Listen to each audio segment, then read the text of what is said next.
Hey everybody, welcome back to part 2 of my video. A phone call came in that cut off my video. I don't know why, but I get like 125 spam calls a day, even on Saturday when I'm filming this, and it cut everything off. So if anyone, one of y'all know how to get rid of spam calls, please let me know in the comments below. I hope you like how this thing sounded. One thing I forgot to mention is look how much sound mat it took me to put in this thing here. Isn't that amazing? It's like a whole box. There's our kicker speakers, RMS of 150 watts each. We got a lot of power here. There's the back of the radio, all the connectors. I was surprised this one, even though it's a 4-channel radio, only had one line out. Most radios have 2 lines out. So what I did was, as you can see right here, I ran the RCA jacks to a splitter. I split it into 4 lines. Now, right here, people might be asking what these are. These are called ground loop isolators.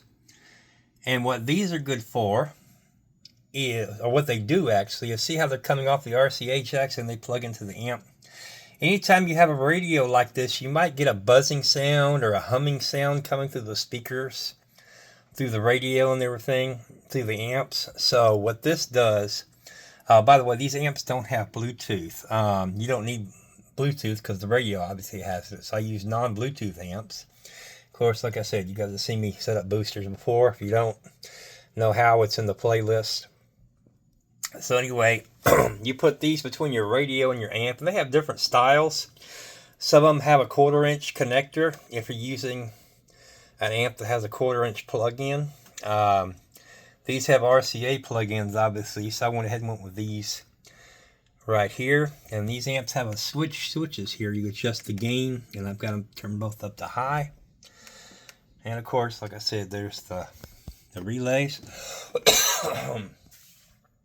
This is our big battery. This is the battery charger right here, and this is where it plugs in.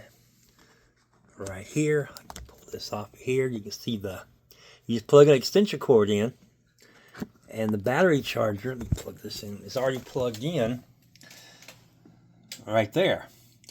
So when you plug a cord in there, it plugs in the battery charger. Anytime you have enough room, like in a big box like this, you can go ahead and permanently put the battery charger mounted like this. Now I've got it mounted on some wood because there's some plastic right here that the battery wouldn't sit against. So I had to kind of, put some wood underneath. Even though it's Velcroed underneath, I didn't want to elevate in the air. And it worked out perfect because the battery charger sits right here on top of that wood. And a nice place to put the charger. And there's plenty of room in here to put everything. Now, these amps here are just as powerful as some of your car amps. But you don't have that big casing you got to worry about. And they pull a whole lot more power than these do. These amp boards don't pull as much power. And they're a whole lot lighter and work really good in this application. I tried to make the wires as neat as I could. I left the speaker wires loose, as you can see, so you can open the inside if you need to and do some work without the wires getting caught. And of course, there's a lot of wires over here, all my connectors and everything. So anyway, there's the inside. Sorry the video cut off early. I hope you guys enjoyed the way it sounded. It sounds amazing. It's very, very loud. Anyway, thank y'all so much for watching. I'm going to be working on a box coming up real soon, in about a week, it's going to be a Apache 5800 with 2 6x9s. So stay tuned for that.